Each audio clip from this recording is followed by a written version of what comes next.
नमस्कार दोस्तों। उत्तर प्रदेश देवरिया जिले के एक गांव के रहने वाले अरविंद, जिनकी नई नई शादी होती है।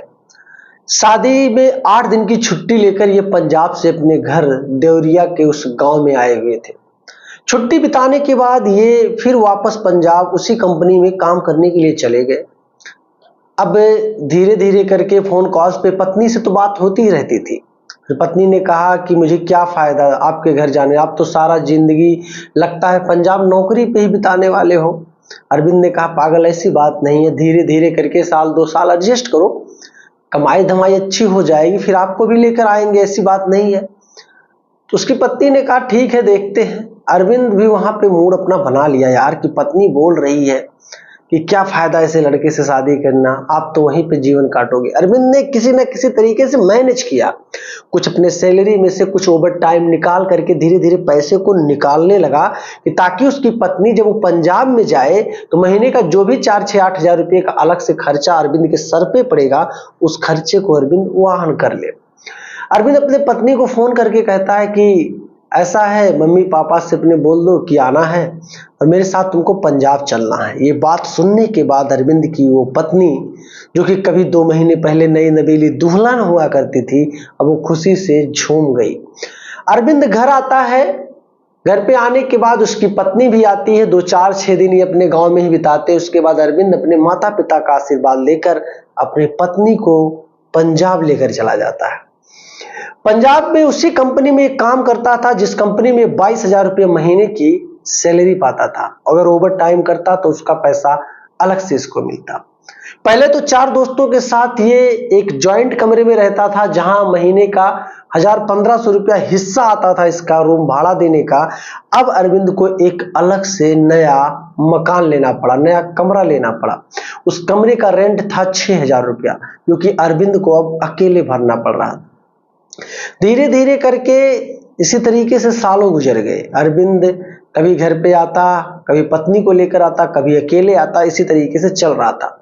लेकिन अरविंद को इस बात की भनक ही नहीं थी कि उसके पीठ पीछे उसकी पत्नी कितने बड़े रंगबाजी और बहुत बड़े सवाल खड़ी कर रही है।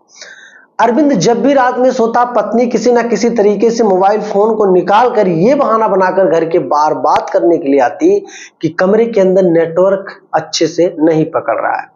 और जैसे ही वो कमरे के बाहर निकलती तो कमरे के जस्ट बगल में ही एक मुस्लिम लड़का था, जो खुद उत्तर प्रदेश का ही रहने वाला था। उससे ये आकर के चिपक चिपक कर लिपट करके बात करती। और इधर अरविंद सारा दिन काम से थका हारा, कुछ नहीं पता, आराम से चैन की नींद ले रहा था, बस ये सोचकर कि पत्नी बाहर तो ही गई है अपने परिवार से बात करने के लिए, नेटवर्क प्रॉब्लम है। लेकिन उसको नहीं पता था कि बाहर जाकर वो 2 से 3 घंटे उसी आशिक के साथ टाइम बिताएगी। कभी कभी तो मोहल्ले के किसी ना किसी दुकानदार ने, किसी ना किसी महिला ने तो अरविंद से इसके बारे में बताया कि जो आपके घर के बगल में मुस्लिम लड़का रहता है, क्या आपका कोई रिश्तेदार है? अरविंद ने कहा नहीं। तो महिलाओं ने कहा नहीं, बस ऐसे ही पूछ लिया। लेकिन अरविंद को अपने पत्नी के ऊपर जरा सा भी शक नहीं था। धीरे धीरे करके अब अरविंद एक दिन कहने लगा अपने पत्नी से कि मुझे घर जाना पड़ेगा, अर्जेंट है, माँ बाप ने कुछ काम की वजह से बुलाया है, तो 2-4 दिन के लिए चल रहा हूं, तो चलो तुम भी घूम कर चली आओ। उसकी पत्नी ने साफ मना कर दिया कि मैं घर नहीं जाऊंगी। अरविंद ने पूछा क्यों? उसकी पत्नी ने कहा 4 दिन के लिए क्या ही जाना, जाओगे अलग से भाड़ा किराया लगेगा, फिर 4 दिन के बाद उठ भाग के आओगे, क्या मतलब है? चलना है तो 2-4 महीने के लिए चलो। क्योंकि अरविंद को, पत्नी को पता था कि कभी उसका पति 4 महीने के लिए तो जाएगा ही नहीं। अब इसी तरीके से धीरे धीरे करके अभी तक अरविंद को कुछ समझ में नहीं आ रहा था। अरविंद कहता है कोई बात नहीं। अरविंद 4 दिनों के लिए अपने घर पर उस काम को निपटाने के लिए चला आता है जिस काम के लिए उसकी माँ बाप ने उसको घर बुलाया हुआ था। अरविंद इधर अपने गांव पे जब रात में सो रहा था तो उसको अजीब लग रहा था। उन महिलाओं की बातें अजीब लग रही थी, जो महिलाएं कभी उससे, उस मुस्लिम लड़के के बारे में चर्चा करती थी। उस पत्नी के बिहेवियर पर उसको शक होने लगा। तमाम प्रकार की बातें भी उसको छुपने लगी। अरविंद का मन नहीं लग रहा था। किसी ना किसी तरीके से वो पंजाब के ट्रेन को पकड़ता है और अपने उसी घर पर वापस चला आता है। पत्नी जब देखती है देखकर तो खुश होती है, बनावटी की खुशियां दिखाती हैं, लेकिन अंदर से तो बहुत ही खुश थी। लेकिन इन 4 दिनों के बीच में उस पत्नी ने उस मुस्लिम लड़के के साथ रात गुजारी थी। इस बात का पता अरविंद को नहीं था। धीरे धीरे करके 2-3 दिन गुजरे। अरविंद ने एक दिन सीधा कहा कि मुझे बड़ी समस्या लग रही है, मैं क्या करूं, कुछ समझ में नहीं आता, मुझे किसी डॉक्टर से इलाज करवाना चाहिए। उसकी पत्नी ने कहा, आखिर क्यों, किस बात की कमी है आपको, क्यों आप डॉक्टर के पास इलाज करवाएंगे? अरविंद ने सीधा कहा कि मैं तुम्हें अच्छे से सेटिस्फाई नहीं कर पाता ना, मैं अच्छे से संबंध बनाने में समक्षवान नहीं हूं ना। ये सारी बातें अपनी पत्नी से वो करता है। उसकी पत्नी कहती है, पागल हो, मुझे इन सारी चीजों से मतलब नहीं है, आप जैसे हो ठीक हो, आप कमा कर खिला रहे हो, घर चला रहे हो, परिवार चला रहे हो, क्या यही सारी चीजें जिंदगी है? बातें तो उसने ऐसी ऐसी कर दी अरविंद के सामने कि अरविंद तो अगर थोड़ा बहुत शक भी उसके दिमाग में था तो उस शक पर पानी फिर गया। अरविंद मन ही मन सोचने लगा कि एक ऐसी पत्नी के ऊपर वो शक कर रहा है जो पत्नी उसको देवता समझती है, भगवान समझती है। अरविंद आराम से खाता है, पत्नी के साथ आराम से सोता बैठता है, सुबह होती है ड्यूटी के लिए निकल जाता है, और शाम का वक्त था। अपने पत्नी से सीधा कहता है कि रात में उसे 2 बज जाएगा, चूंकि आज ऑर्डर ज्यादा है कंपनी में, आज वो ओवर टाइम करेगा। उसकी पत्नी ने कहा, कोई बात नहीं, इतना मेहनत मत करो कि आपकी सेहत बिगड़ जाए, लेकिन रही बात खर्चाएं तो हैं ही, तो खर्चाओं को तो वहां करना ही पड़ेगा। देखिए ठीक है, मैं 2 बजे तक इंतजार करूंगी, आप चले आइएगा। अरविंद उस दिन सच में जानबूझकर कोई प्लानिंग या कोई साजिश नहीं किया था, वो तो इत्तेफाक था कि अरविंद के सामने वो सच आने वाला था, जिस सच की तलाश में वो कभी था लेकिन अब नहीं था। रात में जैसे ही 9:30 बजे थे, अरविंद के पास तुरंत मैनेजर आता है और भी लोग आते हैं, कहते हैं कुछ इशू आ गई है कंपनी में, बड़ी मशीन में, प्रोडक्शन में तमाम प्रकार की कमियां बताते हैं और इसमें तकरीबन 2-3 घंटे लग जाएंगे, तो ओवर टाइम करने की जरूरत नहीं है।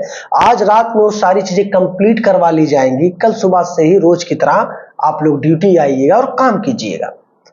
अब अरविंद ये सोचकर घर जाने लगा कि भाई उसने अपनी बेबी से 2 बजे के लिए बोला है और रात में तो 10 बजने वाले हैं, अभी जैसे वो पहुंचेगा सरप्राइज रहेगा उसकी पत्नी के लिए। अरविंद तुरंत वहां से अपने टिफिन बॉक्स वगैरह को उठाता है, बैग में रखता है, बैग को कंधे पे टाकता है और आराम से वहां से अपने कमरे के लिए निकल आता है। कंपनी से कमरे की जो दूरी थी 2 किलोमीटर से थोड़ा कम था। अब वहां से वो पैदल घूमते हुए आता था, घूमते हुए जाता था, कभी कोई सवारी मिल जाता, कोई लिफ्ट देने वाला मिल जाता, इसी तरीके से चल रहा था। वो बाहर आता है, तब तक बाहर जैसे वो दरवाजे पर खटखटाने की कोशिश करता कि अंदर से आवाज आहट चल रही थी कि मानो कमरे में कोई है। अरविंद अब उस आवाज को सुनना चाह रहा था, उन चीजों को सुनना चाह रहा था कि आखिर उस कमरे में कौन है जो उसकी पत्नी के साथ बात कर रहा है। वो दीवारों में कान लगाता है और पूरी बात को सुनने की कोशिश करता है, और वो चीजें उसने सुनी जो कभी उसने अपने पत्नी के साथ खुद से ही नहीं सुनी थी। अब अरविंद को कुछ समझ में नहीं आ रहा था वो क्या करे। वो तुरंत दरवाजा खटखटाता है टोटल 40 मिनट के बाद, और खटखटाने के बाद कहता है, खोल दो, मैं आ गया हूं। एक छोटा सा कमरा था, छुपने छुपाने की कोई गुंजाइश नहीं थी, कोई जगह नहीं था। मजबूरी में दरवाजा तो खोलना पड़ता, चाहे भले ही सुबह तक खुले, लेकिन दरवाजा तो खोलना पड़ता। अब आज अरविंद की पत्नी को यह समझ में आ गया था कि उसकी चोरी पकड़ी जाएगी, चाहे कुछ भी हो जाए। किसी तरीके से दोनों, अरविंद की पत्नी और उसका जो प्रेमी था, दोनों मिलकर दरवाजे के पास खड़े होते हैं और उसको खोलते हैं। खोलने के बाद अरविंद जब अपने पत्नी के साथ किसी दूसरे लड़के को देखता है कि जो लड़का उसके घर के बगल कभी हमेशा उससे मिला करता था, आज वही लड़का उसके कमरे में उसके पत्नी के साथ मिल रहा है। अरविंद ने कहा, देखो, मारने की मुझे कोशिश मत करना, ना तो मेरे ऊपर हमला करना, मैं कोई FIR नहीं करूंगा, ना तो मैं तुम लोगों के साथ कुछ गलत करने वाला हूं, ना तो मैं किसी से कहने वाला हूं। तुम लोग जैसे चाहो अपनी जिंदगी जी सकते हो, मैं खुश हूं। बस मुझे आज 2-4 सवालों के जवाब मेरी पत्नी से चाहिए। पत्नी भी सोचती है, चलो ठीक है, कम से कम इतना सीधा पति है कि 2-4 सवाल करके हो सकता है आज मामले को खत्म ही कर दे। अरविंद सीधा कमरे के अंदर जाता है और कहता है दरवाजा बंद मत करना, वरना आज के समय में पत्नी और प्रेमियों का कोई भरोसा नहीं है। मैं जितना सवाल करूं बस उतना जवाब मुझे देना। अरविंद बैठता और कहता है अपने पत्नी से, सच बताओ तुमने ऐसा क्यों किया? तुम आखिर क्या चाहती थी मुझसे? क्या इसके जैसा प्यार मैं तुम्हें नहीं दे सकता था? अरविंद की पत्नी ने तुरंत कहा, नहीं, बिल्कुल नहीं दे सकते। आप में वो बात ही नहीं है, आप में वो स्टेमिना ही नहीं है। तमाम प्रकार की लांछन अरविंद के मर्दाना शक्ति पर लगाना शुरू कर देती है। अरविंद अपने ही नजरों में अब गिरने लगा था। दूसरी चीज अरविंद ने यह पूछा कि क्या तुमको विश्वासघात जो मेरे साथ कर रही हो इसको करने में मजा आ रहा था? तुमने कभी मुझसे बताने की कोशिश क्यों नहीं की? अगर तुम्हें ये लड़का पसंद है तो शायद तुम मुझसे बताकर इसके साथ रह सकती थी, इसके साथ शादी रचा सकती थी। अरविंद की पत्नी ने कहा, मैं ऐसा नहीं कर सकती थी, क्योंकि ये कास्ट का मुस्लिम है। और आप जब सुनते कि एक मुस्लिम लड़का एक हिंदू महिला से प्रेम कर रहा है तो आपके दिल में और दिमाग में तरह तरह की भावनाएं उत्पन्न होने लगती, इसलिए मैं नहीं बता सकी। अरविंद ने कहा, क्या तुम अब इसके साथ रहना चाहती हो? क्योंकि मैं तुम्हें अब अपने साथ रखना नहीं चाहता और ना मैं तुम्हें रखूंगा, क्योंकि अभी और इसी वक्त मैं तुम्हें यहां से छोड़कर मैं किसी दूसरी जगह चला जाऊंगा। और नहीं कहोगी तो तुम्हारी इच्छा के अनुसार जिस भी जगह पर तुम कहोगी वहां छोड़कर चला आऊंगा। अगर तुम कहोगी इसके साथ शादी रचाने के लिए, घर बसाने के लिए, तो इसके साथ शादी भी रचवा दूंगा, घर भी बसवा दूंगा, लेकिन जो तुम चाहते हो उसको सच सच बताना। उसकी पत्नी ने कहा, हाँ मैं यही चाहती हूँ। मुस्लिम लड़के से अरविंद ने सीधा पूछा, क्या तुम इससे शादी करना चाहते हो? इसके साथ घर बसाना चाहते हो?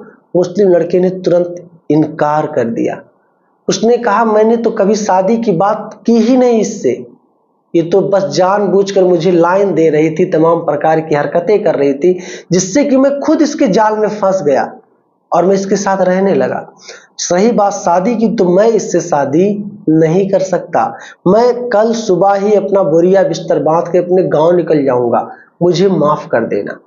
ये सारी बातें कहते हुए अरविंद की पत्नी के सामने से मुस्लिम लड़का दरवाजे के बाहर निकल आता है और अपने कमरे के अंदर आकर बैग पैक करने लगता है। अरविंद ने अपने पत्नी से कहा, देखा ना प्यार का नतीजा, क्या किया इसने? शुक्र करो कि तुम्हें इसने टुकड़े टुकड़े काट कर इधर उधर फेंका नहीं, नहीं तो इससे भी बुरा तुम्हारे साथ करता। अब बताओ तुम किस जगह की हो, क्योंकि मैं तुमको तो रखने वाला नहीं हूं, चाहे कुछ भी हो जाए। अपने पत्नी को वो रात में ही कहता है, अपने सारे सामान बांध लो, क्योंकि सुबह का ट्रेन है, अर्जेंट में तत्काल में टिकट निकालेगा, उसकी पत्नी को भेज देगा। अब इधर अरविंद ने सुबह के लिए अपने पत्नी को जबरन उस ट्रेन में बैठा दिया और सीधा कह दिया, अब अपने हिसाब से तुम मोबाइल फोन्स पे अपने माता पिता, अपने भाई से बात कर लेना, अपने घर चली जाना, क्योंकि मेरे घर पे जाने की कोई जरूरत नहीं, ना तो मुझे तुमसे कोई रिश्ता रखना है। अब उसकी पत्नी ने सोचा कि आखिर घर जाकर वो जवाब क्या देगी।